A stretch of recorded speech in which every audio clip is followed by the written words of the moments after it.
உன்னை ஏற்றுக்கொள்ளச் சொல்லி மாப்பிள்ளையை கெஞ்சிவிட்டு, அவன் வைரப்பிள்ளையார் தந்தால் ஒழிய வாழ்வு உனக்கு தர முடியாது என்றபோது வீட்டுக்கு ஒரே உறுதியுடன் தான் வந்தேன். அவனிடமிருந்து அந்த விலை உயர்ந்த பொருளை நான் அபகரித்து கொண்டதை ஒப்புக்கொண்டு அதையும் உன்னையும் அவனிடம் சேர்ப்பித்து விடுவது என்ற தீர்மானம். வீட்டுக்கு வந்தவுடன் சிவப்பு டைரியை எடுத்து வரச் சொல்லி கூச்சலிட்டேன்.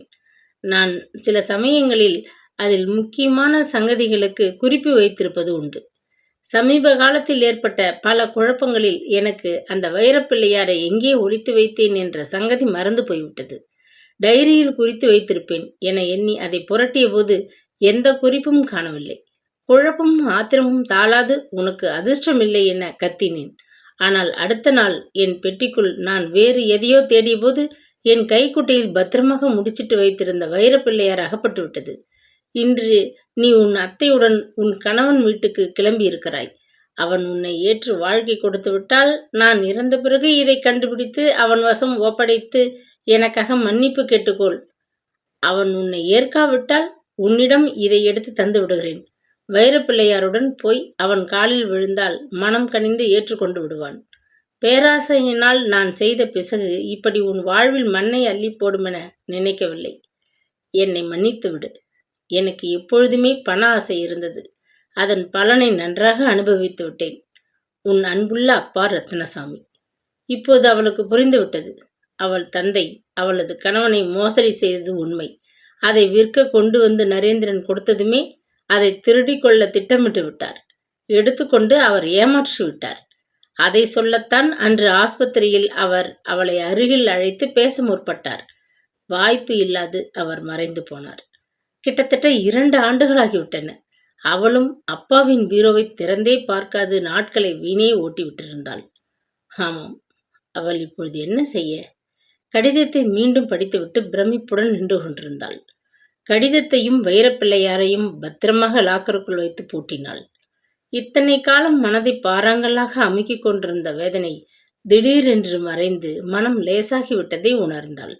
இந்த திடுக்கிடும் உண்மையை ஜீரணித்து கொள்ள அவளுக்கு அவகாசம் தேவைப்பட்டது. 2 நாட்களுக்கு பின்னர் தான் அவள் குழந்தையுடன் நரேந்திரனை சந்திக்க செல்ல வேண்டும்.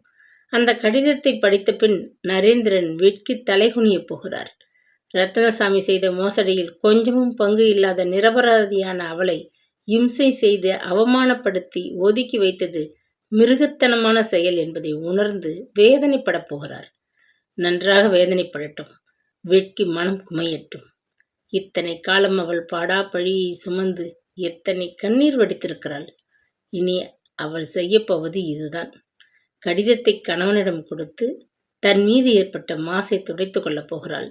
அவரது பொருளான வைரப்பிள்ளையாரை அவரிடமே கொடுத்துவிட்டு தன் தந்தையின் அடாத செயலுக்கு மன்னிப்பு கேட்கப் போகிறாள்.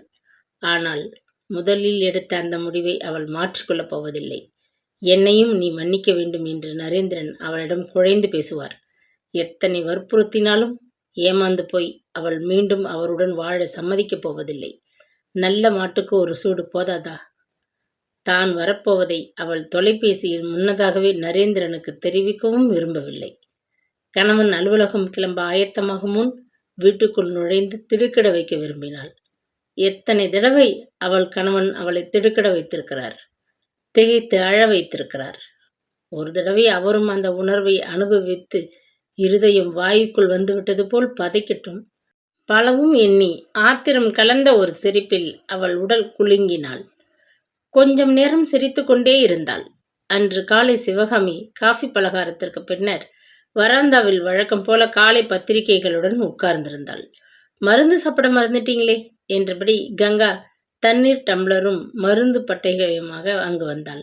அவைகளை அருகில் இருந்ததொரு முக்காலி மீது வைத்தாள். வெள்ளித்தாளை உரித்து மாத்திரையை எடுத்து வாயில் போட்டுக்கொண்டு தண்ணீருடன் விழுங்கினாள் சிவகாமி. என்னம்மா கங்கா, முகம் ஒரு மாதிரி இருக்கு, ஏதாவது சொல்ல வந்தியா? சிவகாமி புன்னகைத்த போது திடுக்கிட்டு போனாள் அவள். ஒன்றுமில்லை, மருந்து பட்டையையும் டம்ளரையும் எடுத்து போக காத்திருக்கேன் மழுப்பினாள். ஒரு கணம் சிவகாமியின் ஆலோசனையை கேட்க அவளது மனம் தயங்கியது உண்மைதான். குழந்தையை கொண்டு போய் தகப்பனிடம் சேர்த்து விடப் போகிறேன், சரிதானே என்று கேட்க நினைத்தாள். இந்த சின்ன வயதில் குழந்தைக்கு தாயின் அரவணைப்பு ரொம்ப தேவையாச்சே. அவனை பெரியவா நினைக்கிற என்று சிவகாமி சொல்லிவிட்டாள். அவசரப்படக்கூடாது. மறுநாள் காலைதானே அவள் குழந்தையுடன் புறப்பட போகிறாள். அன்று இரவு சிவகாமி உணவுக்கு பின்னர் தொலைக்காட்சி செய்தியை பார்த்துவிட்டு எழுந்து படுக்கப் போகும் முன் மெல்ல சொல்லி யோசனை கேட்க வேண்டும். இத்தனை காலம் அவளுக்கும் ஆனந்தனுக்கும் அடைக்கலம் கொடுத்து உதவி இருக்கும் அந்த அம்மாளிடம் சொல்லாமல் அவள் எந்த காரியமும் செய்வது சரியல்ல.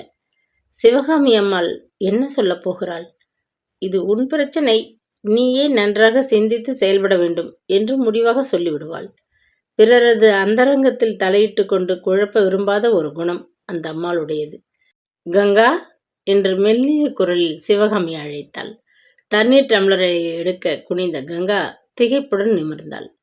பெற்று பெண்ணைப் போல நீ என்னை ரொம்பவே கவனிச்சு கொள்ற. என்னைக்காவது ஒரு நாள் மனம் வாரி நீ உன் வீட்டுக்கு போய்விட்டால் ஆனந்தனும் நீயும் இல்லாத இந்த வீடு எனக்கு ரொம்ப வெறுமையாக தெரியும். மௌனமாக கங்கா அவளை பார்த்தாள். அதுக்காக நீ எப்பவும் என் வீட்டிலேயே இப்படி வாழணும்னு நான் விரும்பலை. உனக்கும் ஒரு நல்ல காலம் வரணும்னு நான் ரொம்ப வேண்டிக்கிறேன். சிவகாமி அம்மாள் சற்றென்று தன் மனதில் உள்ளதை வாரி கொட்டும் ஆசாமி அல்ல.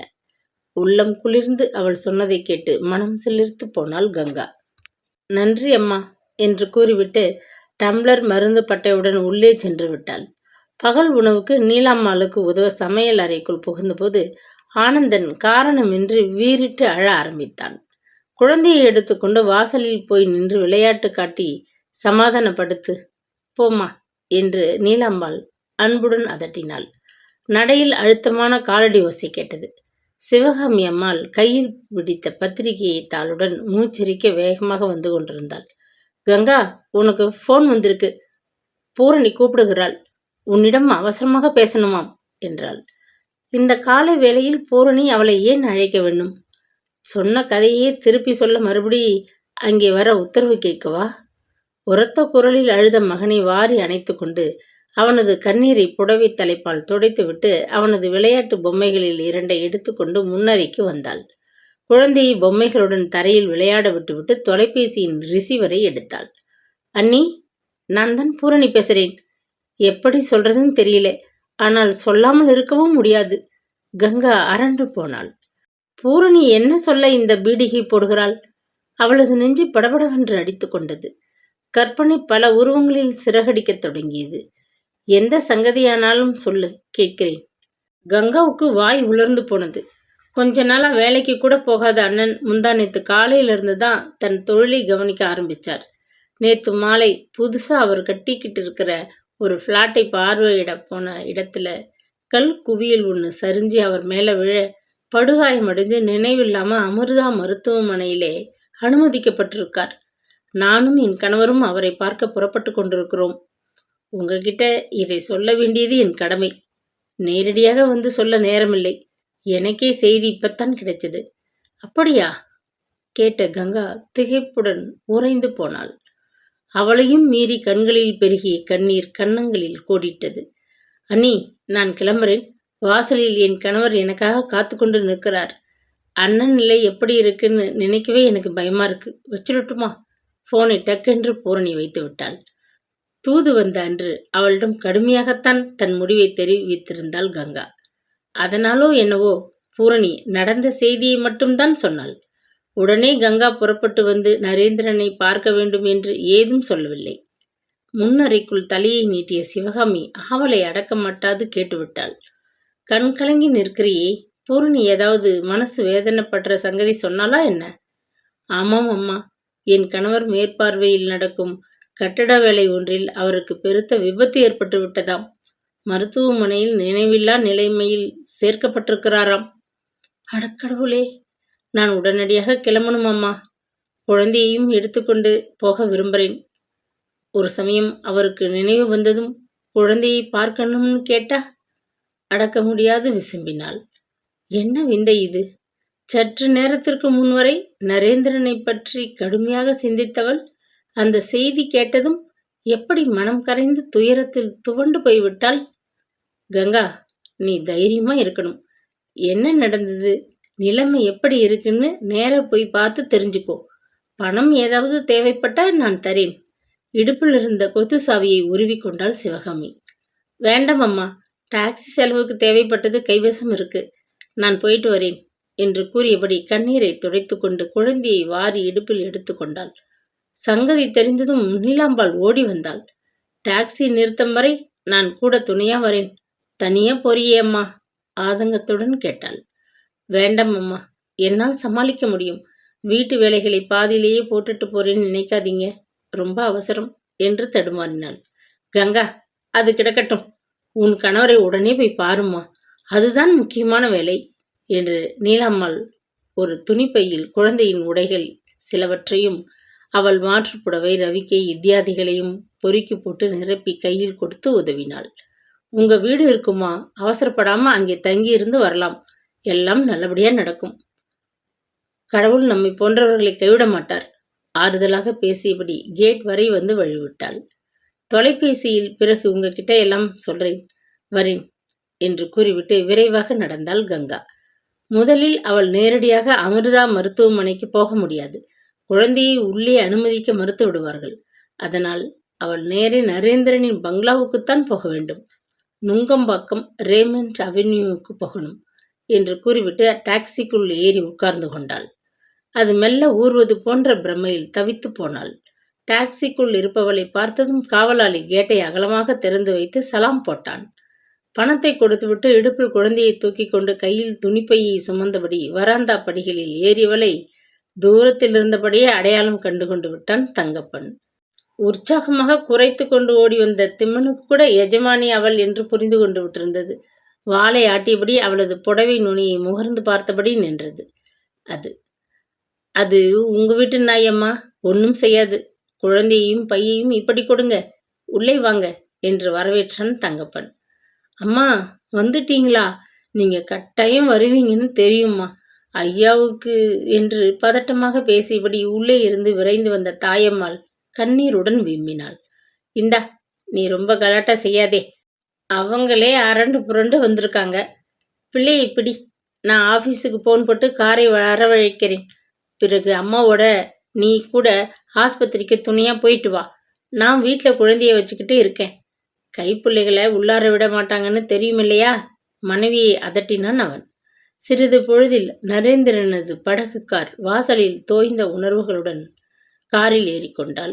அருகில் இருந்த அமிர்தா நர்சிங் ஹோமை கார் அடைவதற்குள் 1000 யுகங்கள் ஆகிவிட்டன போன்ற திகைப்பு அவளுக்கு. கார் பெரியதொரு தோட்டத்திற்குள் நுழைந்தது. பளிச்சென்று புது சாயத்துடன் தெரிந்த மிகப்பெரியதொரு கட்டடத்தின் வாசலில் நின்றது.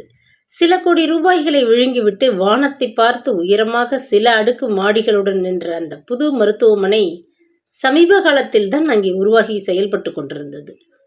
ஓட்டல்களில் தான் சாப்பிட ஒரு கூட்டம் என்றால், மருத்துவமனையில் கூடவா அனுமதியை தேடி இப்படி ஒரு கூட்டம்? தோட்டத்தில் இங்கும் அங்கும் கும்பலாக நின்றவர்களைக் கண்டு கங்கா பிரமித்து போனாள்.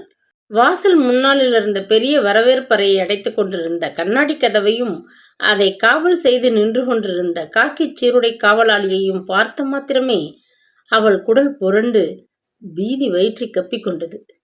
தாயம்மாளுக்கு ஆஸ்பத்திரிகள் என்றாலே பயம்.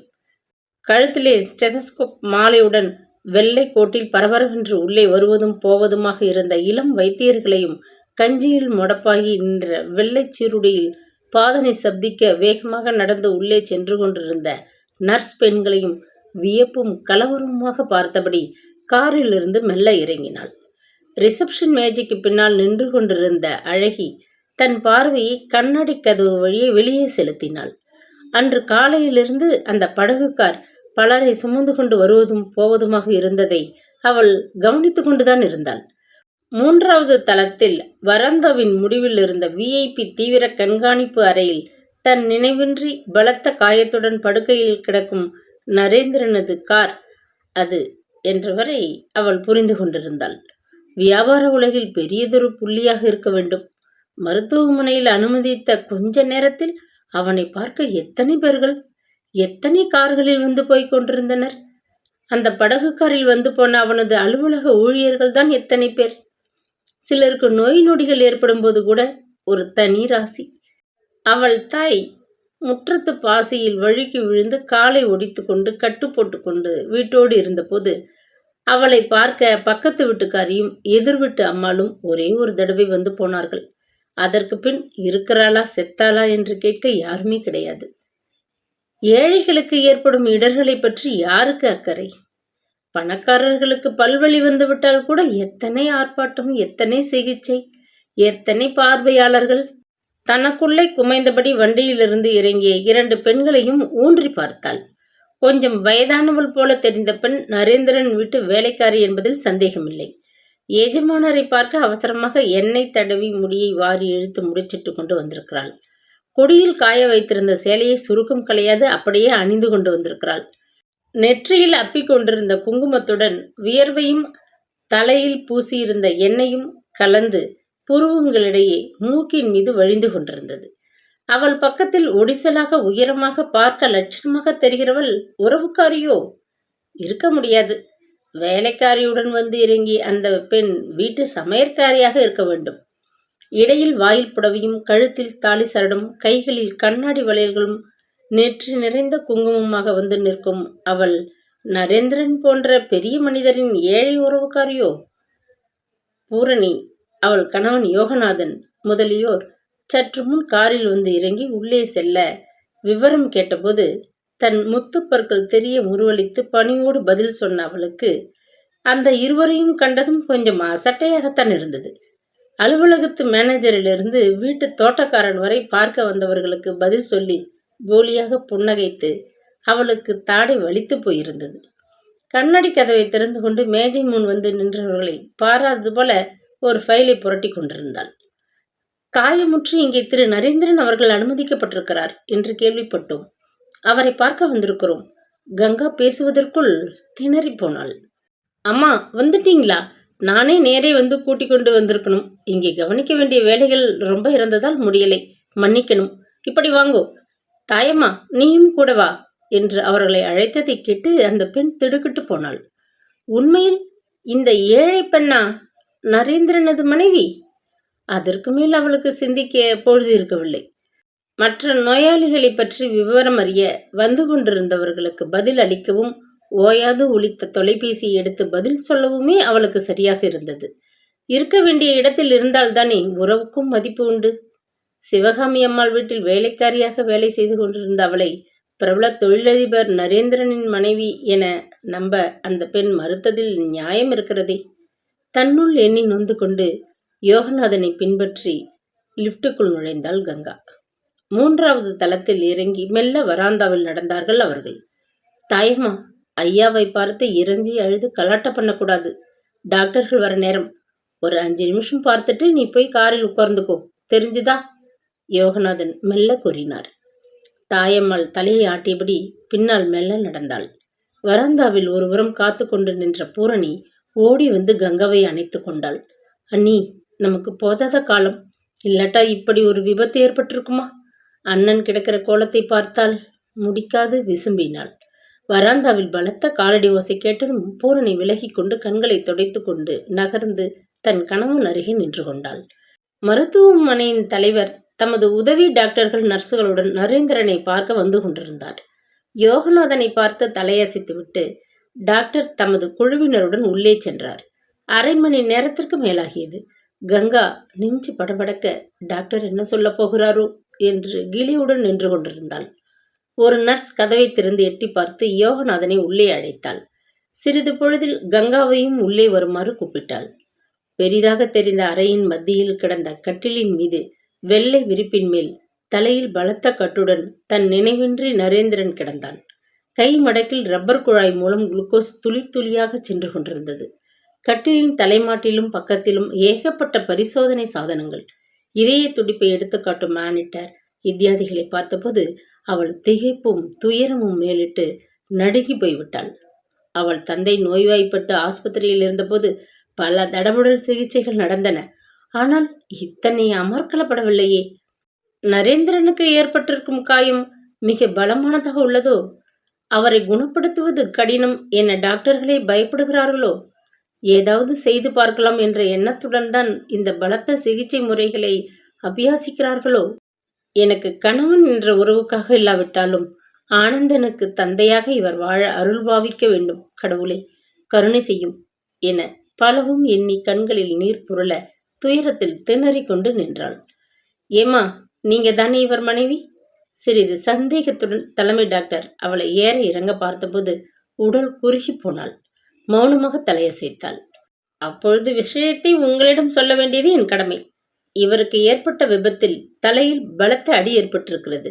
உடம்பில் அங்கும் இங்கும் ஏற்பட்ட சிராய்ப்பு காயத்தை பற்றி கவலை இல்லை. தலைக்காயம்தான் நமக்கு இப்போது பெருத்த பிரச்சனை. கைக்கடிகாரம் கீழே தவறி விழுந்து விடுகிறது என வைத்துக் கொள்ளுங்கள். அதன் கண்ணாடி உடையாது, அப்படியே இருக்கலாம். ஆனால் உள்ளே இருக்கும் இயந்திரங்கள் நொறுங்கி விட்டிருக்கலாம். ஒரு சமயம் கண்ணாடி நொறுங்கி போய் காணப்படலாம். ஆனால் உள்ளே இருக்கும் எந்திரங்கள் துளியும் அடிபடாது, அப்படியே இருக்கலாம். அதை போலத்தான் தலையில் ஏற்படும் காயங்களும். மண்டை எலும்பு உடைந்திருக்கலாம். உள்ளே மூளை காயமின்றி பத்திரமாக காணப்படலாம். மண்டை எலும்பு முறிவு இல்லாது உள்ளே மூளை எக்கச்சக்கமாக காயப்பட்டிருக்கலாம். எக்ஸ்ரே எடுத்து பார்த்து விட்டோம். ஸ்கேன் செய்தாகிவிட்டது. அவைகளில் கோளாறு எதுவும் தெரியவில்லை. இன்னும் 72 மணி நேரத்தில் கண் விழித்து நினைவு திரும்பிவிட்டால் கவலை இல்லை. இல்லாவிட்டால்... டாக்டர், நினைவு திரும்பாவிட்டால்? கவலையுடன் முனகினாள் கங்கா. கேஸ் விபரீதமாகிவிடலாம். நாம் நல்லதையே நினைப்போம். நினைவு திரும்பிவிட்டாலும் இங்கே 10 நாளுக்கு மேல் பாதுகாப்பாக எங்கள் மேற்பார்வையில் இருக்க வேண்டும். எத்தனை நாள் வேண்டுமானாலும் இருக்கட்டும். பூரண குணமடைந்தால் போதும். டாக்டர், தடுமாறினாள் கங்கா. சிலருக்கு மண்டை காயத்திற்கு பிறகு ஒரு கால் கை வராது விழுந்துவிடும். சிலருக்கு ஞாபக மறதி ஏற்படும். இன்னும் சில கோளாறுகள் ஏற்படலாம். ஒரு சிலருக்கு ஒருவித மாற்றமும் இன்றி பூரண குணம் ஏற்படலாம். அது அவரவர் அதிர்ஷ்டத்தை பொறுத்தது. நாங்கள் எங்கள் கடமையை செய்ய சிறிதும் தவற மாட்டோம். அரை மணிக்கு ஒரு தடவை நர்ஸ் வந்து இவரது நாடி துடிப்பு முதலியவற்றை பார்த்து குறிப்பு எழுதி வைப்பாள். ஆனால் கூட நீங்கள் இங்கேயே இருப்பது நல்லது என்று கூறிவிட்டு தமது படையுடன் வைத்தியர் வெளியேறினார். பயத்தில் முகம் வெளுத்து போனாள் கங்கா. கடவுளே, பூரண குணமடையும் அந்த நல்ல அதிர்ஷ்டத்தை என் கணவருக்கு கொடும். உன் சன்னிதானத்தை 1000 முறை வலம் வருகிறேன் என்று தங்கள் குலதெய்வத்தை மனதிற்குள் வேண்டிக் கொண்டாள். கணவன் மீது மனத்தாங்கல் பட்டுக்கொண்டு சிவகாமி அம்மாள் வீட்டில் ஒளிந்து கொண்டு வாழ்ந்த போதிலும் அடிமனதில் அவர் சௌகியமாக இருக்கிறார் என்ற நினைவு நிம்மதியை தந்து கொண்டிருந்தது. ஆனால் இப்போது பொலபொலவென்று உதிர்த்த கண்ணீரை புடவை தலைப்பையால் அவசரமாக துடைத்து கொண்டாள். நீங்க இங்கேயே இருங்க. தாயம்மாவும் தங்கப்பனும் குழந்தையை பார்த்து கொள்வாங்க. வேலைக்கு சாப்பாட்டை இங்கே கொண்டு வந்து உங்களுக்கு தரும்படி ஏற்பாடு செய்கிறேன் என்று யோகநாதன் கூறிவிட்டு மெல்ல நகர்ந்தார். பூரணியும் அவள் கணவனும் உள்ளே வந்து ஒரு கணம் எட்டி பார்த்துவிட்டு விடைபெற்று கொண்டனர். அண்ணன் குணமாகி வீடு திரும்பும் வரை நானும் இவரும் அண்ணன் பங்களாவில் தங்கியிருப்பதாக தீர்மானிச்சிருக்கோம். ஆனந்தனை பற்றிய கவலை விடுங்கள். நான் கவனித்துக் கொள்வேன். நீங்கள் அண்ணனுடன் இங்கேயே இருந்து பார்த்து கொள்ளுங்கள் என்று கூறிவிட்டு மெல்ல வெளியேறிவிட்டாள். கதவை சாத்திவிட்டு கட்டில் அருகே வந்தாள் கங்கா. தன் நினைவே தெரியாது கிடந்த நரேந்திரனை பார்க்க பார்க்க அவளால் கட்டுப்படுத்த முடியவில்லை. நரேன், எனக்கு உங்கள் மேல் இப்போது கோபமில்லை. நடந்ததையெல்லாம் மறந்துட்டேன். ஆனந்தனுக்காக நீங்கள் உயிர் பெற்று எழ வேணும். கட்டாயம் அவனுக்காக நீங்கள் வாழணும். நரேன், நரேன், கொஞ்சம் கண்ணிச்சை பாருங்களேன் நரேன் என்று மெல்லிய குரலில் புலம்பியபடி அந்த கட்டிலின் காலை பிடித்து கொண்டு உட்கார்ந்தவள் உடல் குலுங்க அழுதாள். அம்மாவை பிடிக்குமா, உனக்கு அப்பாவை பிடிக்குமா என்று சிறு குழந்தையை வேடிக்கையாக கேட்டால் அம்மாவையும் பிடிக்கும் அப்பாவையும் பிடிக்கும் என்றுதான் குழந்தை பதில் சொல்லும். யாரை விடுவது, யாரை ஏற்றுக்கொள்வது என்று புரியாத குழப்பம். அந்த மாதிரியானதொரு உணர்ச்சி போராட்டத்தில் கங்கா ஊசலாடி கொண்டிருந்தாள். பழக்கமில்லாத தாயம்மாள் பூரணி இருவரிடமும் தங்கியிருக்க பிரியமின்றி அழுது அடம் செய்து சாப்பிட மறுத்து கண்கள் சிவந்து முகம் உப்பி முடிவில் களைத்து போய் தூங்கச் சென்றுவிடும் மகன் ஆனந்தனின் நிலையை கற்பனை செய்து பார்த்தபோது அவளது தாய் உள்ளம் தத்தளித்தது. உடனேயே நரேந்திரன் பங்களாவுக்கு ஓடிச் சென்று அரை தூக்கத்திலும் விசும்பிக் கொண்டிருக்கும் தன் பிள்ளையை வாரி மார்புடன் அணைத்து சமாதானம் செய்ய வேண்டுமென்றதொரு தாபம். தன் நினைவே இன்றி மிகவும் அபாயமான நிலையில் இருக்கும் கணவனை பார்த்தபோது டாக்டர் வைத்திருக்கும் 72 மணி நேர கெடுவில் விபரீதம் ஏதும் ஏற்படாது, அவர் குணமடைய வேண்டுமே என்றதொரு நிலையில் மனம் நிலை கொள்ளாது தவித்தது. பிள்ளையா கணவனா என்று அவளது உணர்வு நிதானிக்க முடியாது அலைபாய்ந்தது. நாடி துடிப்பு இத்தியாதிகளை குறித்து வைக்க உள்ளே நர்ஸ் நுழைந்ததும் சற்றென்று தன்னை சமாளித்து கொண்டு எழுந்து நின்றாள் கங்கா. என்னம்மா இப்படி அழுதுகிட்டு இருந்தா யாருக்கு லாபம்? இவரை கவனித்துக் கொள்ள இங்கு வந்திருக்கும் நீங்க தைரியமா இருக்க வேண்டாமா? கொஞ்சம் தள்ளி நில்லுங்க, என் வேலைகளை நான் கவனிக்கணும் என்று மெல்லிய குரலில் அதட்டினாள். வெட்கத்துடன் தன் கண்ணீரை புடவை தலைப்பில் கங்கா துடைத்துக் கொண்டாள். வீட்டுக்கு ஒரு ஃபோன் செய்யணும். எங்கே போனால் தொலைபேசி கிடைக்கும்னு சொல்ல முடியுமா அம்மா? கங்கா குழைவாக கேட்டாள். சீக்கிரம் வந்துடுங்க, நான் இங்கு வெகு நேரம் காத்துக்கிட்டு இருக்க முடியாது. பக்கத்தரை நோயாளி மாரடைப்பு கேஸ், அவரையும் நான் கவனிக்கணும். இந்த வராந்தா கூடியில பார்வையாளர்கள் உபயோகத்திற்கு ஃபோன் வச்சிருக்காங்க. ஒவ்வொரு மாடியிலும் அப்படி ஒரு வசதி இருக்கு. போய் சீக்கிரம் பேசிட்டு அங்கே இருக்கும் அலுவலகத்தில் ₹1 கட்டணம் செலுத்தினாலும் சரி, இல்லாட்டா உங்க பில்லில் சேர்த்துக்க சொன்னாலும் சரி, சீக்கிரம் வந்துடுங்கோ என்று படபடவென்று பேசினாள். கதவை திறந்து கொண்டு வேகமாக தொலைபேசியை நோக்கி ஓடினாள் கங்கா. முதலில் சிவகாமி அம்மாளை கூப்பிட்டாள். என் கணவர் மிக அபாய நிலையில் அனுமதிக்கப்பட்டிருக்கிறார். அருகே இருந்து யாராவது கவனித்துக் கொள்ள வேண்டிய நிலை. அதனால் நான் வீடு திரும்ப முடியாமல் இங்கேயே இருக்கிறேன். மன்னிச்சுக்கணும் என்றாள். உன் கணவரை கவனிக்க வேண்டியதுதான் இப்போ உன் முக்கிய கடமை. நீலாம்பாள் என்னை பார்த்துக் கொள்வாள், கவலைப்படாதே. தைரியமாக இரு. அடிக்கடி அவர் நலனை பற்றி தெரிவித்துக் கொண்டிரு. அடுத்ததாக அவள் நரேந்திரன் பங்களாவுக்கு ஃபோன் செய்தாள். அண்ணா எப்படி இருக்கிறார் அண்ணி? பரபரப்பாக மறுமுனையிலிருந்து பூரணி வினவினாள். அதே நிலையில்தான் இருக்கார். இந்த இக்கட்டிலிருந்து நம்மை கடவுள்தான் காப்பாற்றணும். ஆனந்தன் எப்படி இருக்கான்? ரொம்ப அழுகிறானா? அதை தெரிஞ்சுக்கத்தான் கூப்பிட்டேன். நீங்க அழைச்சதும் பயந்துட்டேன் அண்ணி. நம்ம எல்லோரையும் டாக்டர் ஒரு கத்தி முனை மேல நிக்க வச்சிருக்கிறாரே. அண்ணாவுக்கு நினைவு தெளிஞ்சிடும்னு எனக்கு நம்பிக்கை இருக்கு. அண்ணி, நீங்களும் அதே போல நல்ல நம்பிக்கையோடு இருங்கோ. ஆனந்தனை பத்தி கவலையே வேண்டாம். நானும் தாயம்மாளும் அவனை கீழே விடாம தூக்கி வச்சுக்கொண்டு விளையாட்டு காட்டி சமாதானப்படுத்தி கொண்டிருக்கிறோம். தாயம்மா பகல் பொழுது சாப்பாடு எடுத்துக்கொண்டு வரும். பட்டினி கிடைக்காதீங்க என்றபடி போனை வைத்தாள். குழந்தையை நினைத்தபோது நெஞ்சில் பாறாங்கல் அழுத்துவது போன்றதொரு வேதனை. ஆமாம், ஒரு சில மணி நேரம் பிரிந்திருக்கும் போதே இப்படி மனம் தவிக்கிறதே. நரேந்திரனிடம் நிரந்தரமாக மகனை ஒப்படைத்துவிட்டு அவள் எப்படி வாழப்போகிறாள்? ₹2 தாளை தன் பர்சிலிருந்து எடுத்து அலுவலக ஊழியரிடம் கொடுத்துவிட்டு வேகமாக அறைக்குள் திரும்பினாள். என் வேலையும் முடிஞ்சுவிட்டது, நான் கிளம்புறேன் என்றபடி நர்ஸ் கதவை தள்ளி திறந்து கொண்டு நகர்ந்து விட்டாள்.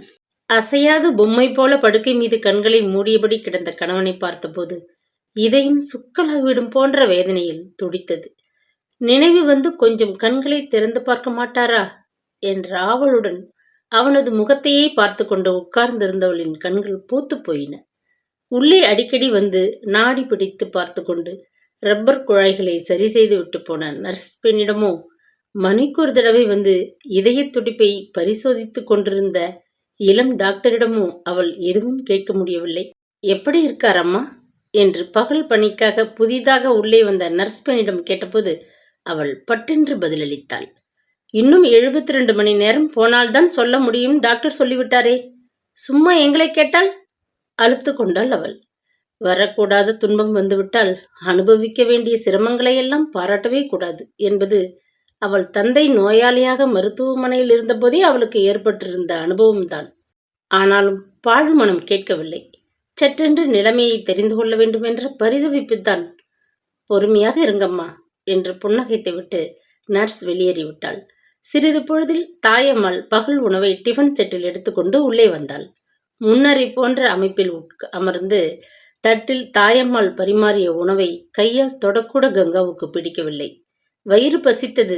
ஆனால் குழம்பை கலந்து பிசைந்து வாயில் போட்டுக்கொண்ட சோற்று உருண்டை நெஞ்சிற்குள் இறங்க மறுத்தது. பூஜாவில் இருந்த தண்ணீரை டம்ளரில் ஊற்றி குடித்துவிட்டு எழுந்தாள். என்னம்மா இது? அவரை கவனிச்சுக்க உடம்புல தெம்பு கொஞ்சம் வேணாமா? இப்படி பட்டினி கிடந்தால்? தாயம்மாள் அன்புடன் கடிந்து கொண்டாள். என்னை வற்புறுத்தாதே. என் மனநிலையில் இப்போ என்னால் சாப்பிட முடியலை. கண்ணை சிறிது நேரம் மூடிக்கொண்டு ஓய்வாக இருக்க முடியலை. என்ன பாவம் செஞ்சேனோ இப்படி தவியா தவிக்கிறேன். பேச முடியாது திணறினாள். எஜமானி என்ற உறவை ஒதுக்கிவிட்டு தாயம்மாள் அருகில் வந்து அவளை அன்புடன் அணைத்து கொண்டாள். கலைந்து நெற்றியில் புரண்ட கூந்தலை ஒதுக்கிவிட்டாள். கண்களிலிருந்து கன்னத்தில் உருண்ட கண்ணீர் துளிகளை கையால் துடைத்து விட்டாள். அம்மா, கொஞ்சம் 2 நாளைக்கு எப்படியாவது தைரியத்தை வரவழைச்சிக்கிட்டு பல்ல கடிச்சிட்டு இருந்துடுங்கோ. 3வது நாள் பாருங்க, கண்ணை முழிச்சுக்கிட்டு உங்களை கூப்பிடுவார். எனக்கு நம்பிக்கை இருக்குமா. கவலைப்படாம இருங்க என்று அனுசரணையாக பேசிவிட்டு பாத்திரங்களை சேகரித்து எடுத்துக்கொண்டு புறப்பட்டாள். கட்டிலின் அருகே கிடந்த நாற்காலியில் உட்கார்ந்து கொண்டு தன் கைப்பையில் எப்பொழுதுமே வைத்து கொண்டிருக்கும் கந்தசஷ்டி கவசம் எனும் புத்தகத்தை எடுத்து திறந்து வாசிக்கத் தொடங்கினாள். எத்தனை தடவை அதை படித்து முடித்தாலோ அவளுக்கே தெரியாது. ஆறிரு தடந்தோள் வாழ்க, ஆறுமுகம் வாழ்க, வெற்பை கூறு செய்தணிவேல் வாழ்க, குக்குடம் வாழ்க, செவ்வேல் ஏறிய மஞ்சை வாழ்க, யானை தனநனங்கும் வாழ்க, மாறிலா வள்ளி வாழ்க, வாழ்க சீரிலார் எல்லாம் என்று அதில் உள்ள வாழ்த்துப் பாடலை தனக்குள்ளே பிரார்த்தித்தபடி புத்தகத்தை மூடி பைக்குள் வைப்பதற்குள் கதவை திறந்து கொண்டு உள்ளே யோகநாதன் வந்தார். பொழுது அமிழ்ந்து கொண்டு வந்த நேரம். பார்வையாளர்கள் வந்து போக வேண்டிய கடைசி காலகட்டம். இன்னும் கொஞ்சம் நேரத்திற்கு பிறகுதான் டாக்டர் தமது ரவுண்டிற்கு மறுபடி வருவார். அதற்குள் நீங்க வீட்டுக்கு போய் கொஞ்சம் ஓய்வு எடுத்துக்கொண்டு நாளை காலை குளியலுக்கு பின் உடுத்த தேவைப்பட்டதை எடுத்து வாருங்கள். அதுவரை நான் இவரை பார்த்து கொள்வேன் என்றார். ஒரு கணம் தயங்கினாள் கங்கா.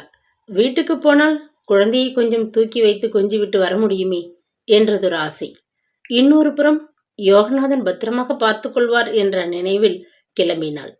தாயை கண்டதும் தத்தி நடந்தபடி உரத்த குரலில் அழுது தன் சிறு கைகளை நீட்டியபடி ஓடி வந்தான் மகன். அவனை வாரி அணைத்து கொண்டு கண் கலங்கி போனாள். இது என்ன சோதனை அவளுக்கு? ஒரு பக்கம் நினைவே இல்லாது கிடக்கும் கணவனின் பரிதாப நிலை, இன்னொரு புறம் தாயை பிரிந்து துடிக்கும் குழந்தையின் அழுகை. முகத்தை கழுவி துடைத்து முடியை வாரி கட்டிக்கொண்டு நெற்றியில் பெரிதாக போட்டொன்றை வைத்து கொண்டாள். கண்ணாடி பிரதிபலித்த அவளது முகம் அவளுக்கே அடையாளம் தெரியாத வகையில் சோகம் கப்பிக்கொண்டு வித்தியாசமாக இருந்தது. மருத்துவமனையில் அவள் தொடர்ந்து ஒரு வாரம் தங்கியிருக்க தேவைப்பட்ட ஆடைகளை தன் பெட்டியில் வைத்து அடுக்கி கொண்டாள். சோப்பு இத்தியாதிகளையும் மறக்காது அதில் போட்டுக்கொண்டு தாயம்மாள் தயாரித்து தந்த காஃபியை சாப்பிட்டுவிட்டு பூரணியிடம் ஒரு சில நிமிடம் பேசிவிட்டு குழந்தை காணாத சமயம் எதையோ திருடுவிட்டு ஓடுகிறவள் போல காருக்குள் ஏறி மறைந்து உட்கார்ந்து கொண்டாள். கார் பங்களாவை விட்டு நகரும்போது உள்ளே இருந்து வந்த ஆனந்தனின் ஓலக்குரல் அவள் மனதை நொறுங்கி பிழிந்தது. நெஞ்சை அடைத்த உணர்வை விழுங்கி கொண்டு அவள் விரைவாக மருத்துவமனைக்கு திரும்பிவிட்டாள். அதற்குள் அறையில் டாக்டர்களும் நர்சுகளும் நிரம்பி விட்டிருந்தனர். யோகநாதனும் அவளும் வராந்தாவின் கைப்பிடி சுவரின் மீது சாய்ந்தபடி நின்று கொண்டிருந்தனர். வெளியே வந்த பெரிய டாக்டர் அவளை பார்த்து மெலிதாக முருவளித்துவிட்டு வேகமாக நடந்து போய்விட்டார். பின்னால் அவரை துரத்தியபடி நடந்த யோகநாதனுக்கும் செய்தி எதுவும் கிட்டவில்லை. என்னம்மா செய்வார்கள்? அவர்களால் முடிந்தவரை வைத்தியம் செய்கிறார்கள். மீதி நம் அதிர்ஷ்டத்தை பொறுத்து இருக்கு என்று முணுமுணுத்தார். அவர் விடைபெற்று கொண்டு போனதும் அறைக்குள் மெலிதாக எரிந்த விளக்கொளியில் கணவனை உற்று பார்த்தாள். அப்பா செய்த தவறினால் அந்த வைரப்பிள்ளையாரை தாமே எடுத்துக்கொண்டு விட வேண்டும் என்ற பேராசையால் அவளது வாழ்க்கையை எத்தனை தூரம் பாழடித்து விட்டார். அப்பாவின் கடிதத்தை படித்து கங்கா குற்றமற்றவள் என்பதை தெரிந்து கொள்ளவாவது பகவான் அவருக்கு உயிர் பிச்சை தந்தருள மாட்டாரா? எண்ணி உருகி கண் கலங்கியபடி ஏக்கத்துடன் அவன் அருகே அமர்ந்திருந்தாள்.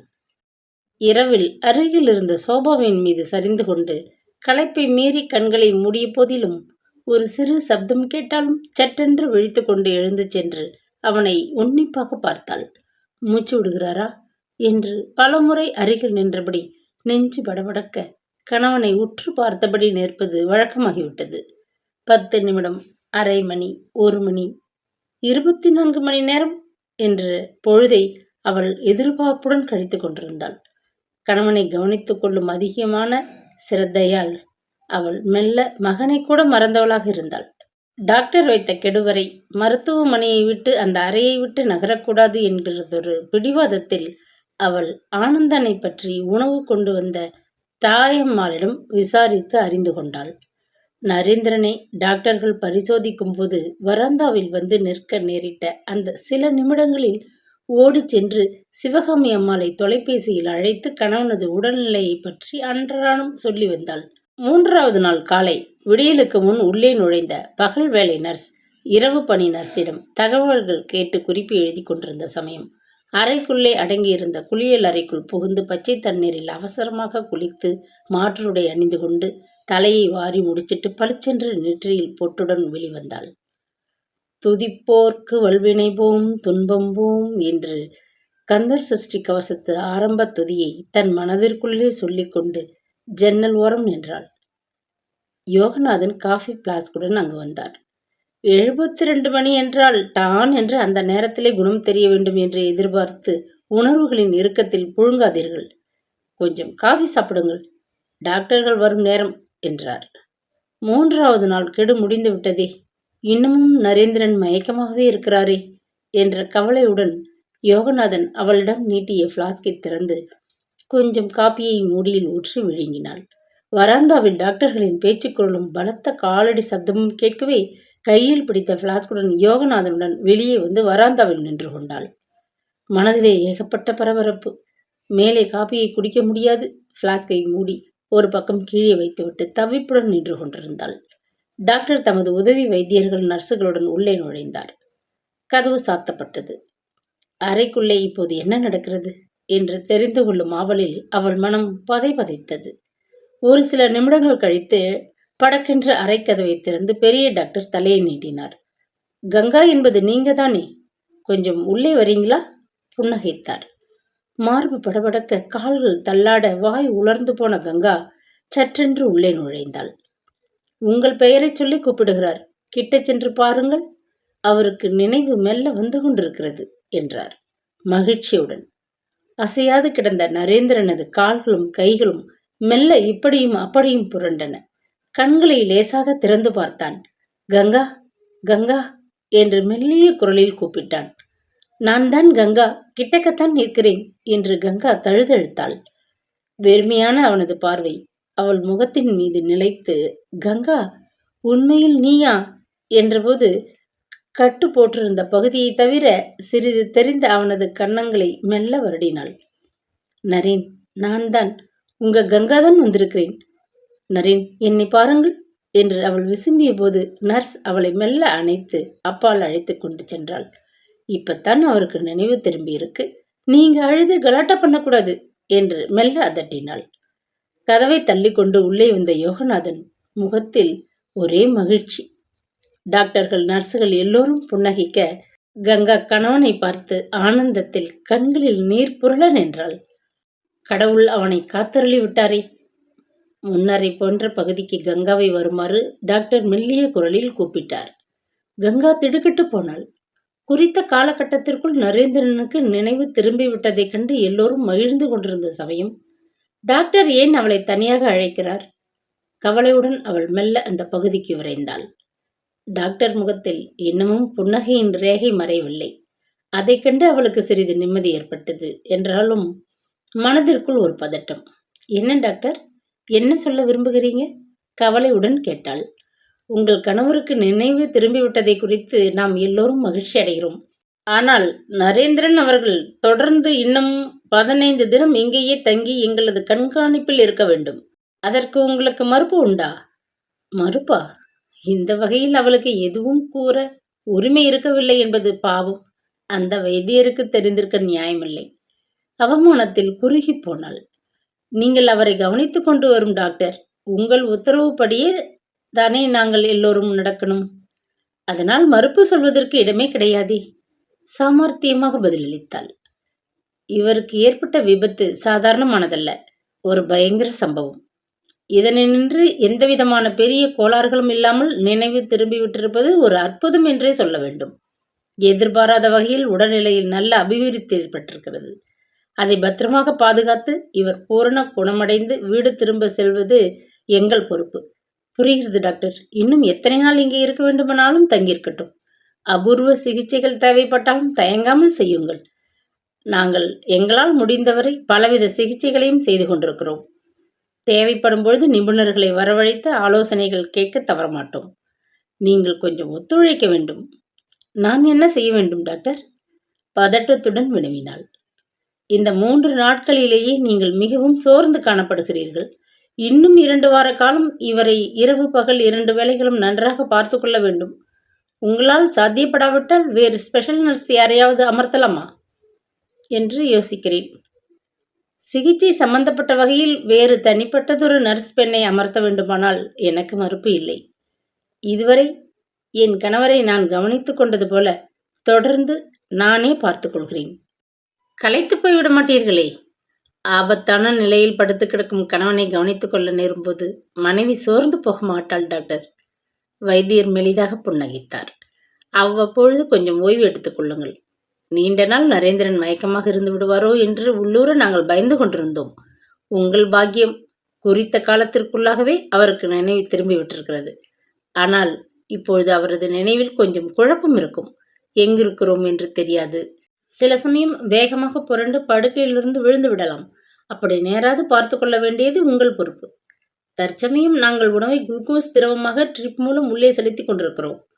தம் சூழ்நிலையை புரிந்து கொண்டு சிறிது எழுந்து உட்கார தெம்பு வந்த பிறகுதான் வாய் மூலம் திரவ ரூபத்தில் கொடுக்க வேண்டும். நீங்கள்தான் அது சமயம் அவருக்கு உணவை ஊட்ட வேண்டி வரும். என்ன விதமான பணிவிடைகள் செய்ய வேண்டும் என்று நீங்கள் கட்டளையிட்டாலும் நான் செய்ய தயாராக இருக்கிறேன் டாக்டர். அவளது குரல் தடுமாறியது. தலையில் அடிபட்டதென்றால் அதன் பின் விளைவுகள் சிலருக்கு ஏற்படலாம். பயந்து விடாதீர்கள். நினைவு தெளிவு ஏற்பட்ட பிறகு கூட மூளைக்கு மேலே போர்த்தி இருக்கும் ஜவ்வு தசை மேல் இரத்த கசிவு ஏற்பட்டு சிரமம் கொடுக்கலாம். அதையும் கண்டுபிடித்து தக்க சிகிச்சை செய்ய எங்களால் முடியும். அதற்காகத்தான் 2 வாரம் இவர் எங்கள் பார்வையில் இங்கே இருக்க வேண்டும். நீங்கள் மன திருப்தியுடன் வீட்டுக்கு அனுப்பும் வரை அவர் இருக்கட்டும் டாக்டர். நான் கூடவே இருந்து கவனித்துக் கொள்வேன். தழுதழுத்தாள் கங்கா. இதுவரை எல்லாம் நல்லபடியாக நடந்து கொண்டிருக்கிறது. இப்பொழுது நீங்கள் மன தைரியத்தை இழக்கக்கூடாது. பக்கத்திலிருந்து அவரை கவனித்து அவரை மீண்டும் ஆரோக்கியமான மனிதனாக்குவது உங்கள் பொறுப்பு. மறக்காதீர்கள். மறக்க மாட்டேன் டாக்டர். இவரை கவனிப்பதை தவிர வேறு எனக்கு எதுவுமே இந்த உலகத்தில் கிடையாது டாக்டர். சரிம்மா, நாம மறுபடியும் உள்ளே போய் பார்ப்போம் என்றார். கண்களை விழித்து கங்காவின் பெயரை சொல்லி அழைத்த நரேந்திரன் பின்னர் சில நிமிடங்களில் மிகவும் சோர்ந்தவனாக கண்களை மூடிக்கொண்டு விட்டிருந்தான். நாடி துடிப்பு, மூச்சின் இயக்கம், கை கால் தசைகளின் அசைவு, கண்களின் பாப்பாவின் சுருங்கி விரியும் தன்மை முதலியவற்றை பரிசோதித்து திருப்தியுடன் டாக்டர் வெளியேறினார். யோகநாதனுக்கு பெருத்த மன அமைதி ஏற்பட்டது. இந்த சில தினங்களாக அவர் மிகவும் பயந்து விட்டிருந்தார். நரேந்திரனிடம் வகிக்கும் உத்தியோகத்தை நம்பி அவர் கிராமத்தில் இருந்த தமது பெற்றோர்களையும் பட்டணத்திற்கு கிளப்பி கொண்டு வந்திருந்தார். நரேந்திரன் உயிருக்கு ஆபத்து ஏற்பட்டால் ஒரே மனிதனால் உருவாக்கப்பட்ட திறமையுடன் செயல்பட்டு கொண்டிருக்கும் அவனது ரியல் எஸ்டேட்டைச் சேர்ந்த நிறுவனம் பொடியாகி சீர்குலைந்து போகும். அதை நம்பி வாழும் அத்தனை பேர்களும் அல்லல் பட நேரிடுமே என்றதொரு ஆதங்கம். பார்வையாளர் நேரத்தில் அன்று மாலை அவர் தமது மனைவியுடன் நரேந்திரனை பார்த்துவிட்டு போக வந்திருந்தார்.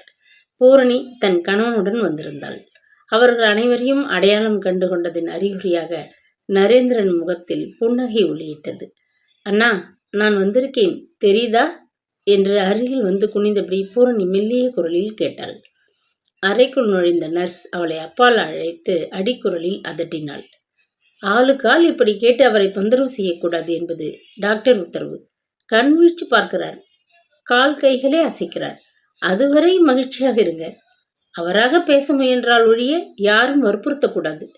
அறைக்குள் கூட்டம் போடக்கூடாது. கடுமையாக சொல்லிவிட்டு போய்விட்டாள். அவளது எச்சரிப்புக்கு பின் யாரும் அங்கே நிற்கவில்லை. சில நிமிடம் மௌனமாக நின்று பார்த்துவிட்டு அனைவரும் வெளியே வந்தனர். அவர்களை பின்தொடர்ந்த கங்கா யோகநாதன் அருகில் வந்து கவலையுடன் கேட்டாள். இது ஒரு பெரிய மருத்துவமனை. இவரை அனுமதித்துள்ள விஐபி அறையின் தினசரி வாடகையும் மிக அதிகமாகவே இருக்கும். மேலும் தீவிர சிகிச்சை முறை நடக்கின்றது. இவைகளுக்கு செலவு எக்கச்சக்கமாகவே இருக்குமே. பணம் போதாவிட்டால் என்ன செய்வீங்க? சம்பாதிக்கிற மனிதனே படுத்து கிடக்கிறாரே. பணம் தேவைப்பட்டால் நான் கொடுத்து உதவலாம்னு நினைக்கிறேன். என்னம்மா சொல்றீங்க? அன்புடன் கேட்டார் யோகநாதன். கங்கா மிகவும் தாழ்வான குரலில், அவருக்கு மட்டும் கேட்கும் குரலில் பேசினாள். எங்கள் கல்யாணத்தின் போது எனக்கு என் கணவர் மிக உயர்ந்த வைர நகைகள் சிலவற்றை பரிசாக தந்தார். அத்தனையும் என் வங்கி லாக்கரில் இருக்கு. அத்துடன் என் தாயின் நகைகள் சிலவும் இருக்கு. என் தந்தை விட்டு போன கொஞ்சம் பணமும் வங்கியில் இருக்கு. வைத்திய செலவை சமாளிக்க முடியாவிட்டால் என்னிடம் சொல்லுங்கோ. நகைகள் சிலவற்றை விற்று மருத்துவமனையின் கட்டணத்தை சரிகட்டி விடலாம். யோகநாதன் நெஞ்சுருகி போனார். தாம் பெற்ற மகளை பார்ப்பது போல பரிவுடன் அவளை நோக்கினார். நரேந்திரன் தானே விரும்பி திருமணம் செய்து கொண்ட அந்த பெண்ணை என்ன காரணத்தினாலோ மிகவும் அவமானப்படுத்தி ஒதுக்கி வைத்து விட்டிருந்தான். அப்படி இருந்தும் கணவனுக்கு ஆபத்து என்றதும் கலங்கி போய் கண்ணீர் வழியே ஓடோடி வந்து விட்டிருந்தாள். இப்பொழுது தன் நகைகள் அனைத்தையும் விற்று அவனுக்கு சிகிச்சை செய்ய தயாராக இருக்கிறாள். இந்த நாட்டு பெண்கள் அனைவரும் கண்ணகியின் பரம்பரை என்பதில் சந்தேகம் ஏது? அவர் நெஞ்சை துயரமும் இரக்கமும் என்னவோ செய்தன. கவலைப்படாதீங்கம்மா, இப்போது இருக்கும் நிலையில் நரேந்திரன் அவர்களால் இதைவிட பெரியதொரு மருத்துவமனையில் சிகிச்சை செய்து கொள்ள இயலும். மேலும் இந்த மருத்துவமனையின் தலைவர் நரேந்திரன் அவர்களது நெருங்கிய நண்பர். நமது மேற்பார்வையில்தான் டாக்டரது மகளுக்கு ஒரு பெரிய வீடு கட்டப்பட்டு வருகிறது. இவர்கள் பெரிய பில் கொடுத்தால் நாமும் பெரிய பில்லை கொடுத்து சமாளித்து விடுவோம். லேசாக சிரித்தார். அதிக நேரம் அதற்கு மேல் பேசிக்கொண்டு நிற்காது அவள் உள்ளே திரும்பிவிட்டாள். நாற்காலியை நகர்த்தி கட்டிலின் அருகே போட்டுக்கொண்டு இப்படியும் அப்படியும் புரள நெளிந்தவனை சமாதானப்படுத்தி கொண்டு ட்ரிப் சரியாக உள்ளே செல்கிறதா என்று கண்காணித்தபடி இரவு முழுவதும் உறங்காது உட்கார்ந்திருந்தாள். மறுநாள் காலை சிறிது நேரம்தான் கவனித்துக் கொள்வதாக அறையின் பொறுப்பை ஏற்கும் நர்ஸ் சொன்னதும் தான் அவள் நரேந்திரன் பங்களாவுக்கு சென்று குளித்து மாற்றுடை அணிந்து கொண்டு மகனை தூக்கி சில நிமிடம் கொஞ்சிவிட்டு வெறும் காப்பியுடன் புறப்பட முடிந்தது. அவள் உள்ளே வருவதற்குள் நரேந்திரன் முனகல் ஒலி துல்லியமாக முன்னறையில் கேட்டுவிட்டது.